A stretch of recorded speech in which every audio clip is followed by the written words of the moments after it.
আপোনালোকে জানে যে আমাৰ ডবকাৰ বহুত দুখীয়া মানুহে টমটম চলাই, যিটো আমি ই ৰিক্সা বুলি কওঁ, ই ৰিক্সা চলাই জীৱন নিৰ্বাহ কৰি আছে।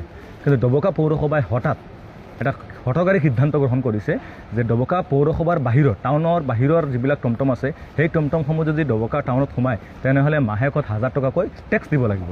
গতিকে মই ডবকা জিলা পৰিষদৰ হিচাপে মোৰ দায়িত্ব আছিলে যে মোৰ জিলা পৰিষদ এলেকাৰ বহুত টমটম চালকে এই ডবকা টাউনত আহিবলগীয়া হয়। ইয়াৰ উপৰিও এই এলেকাৰ বহুত ছাত্ৰ ছাত্ৰীসকলে এই টমটমৰ জৰিয়তে বা ই ৰিক্সাৰ জৰিয়তে যাতায়াত কৰি স্কুল কলেজলৈ আহে।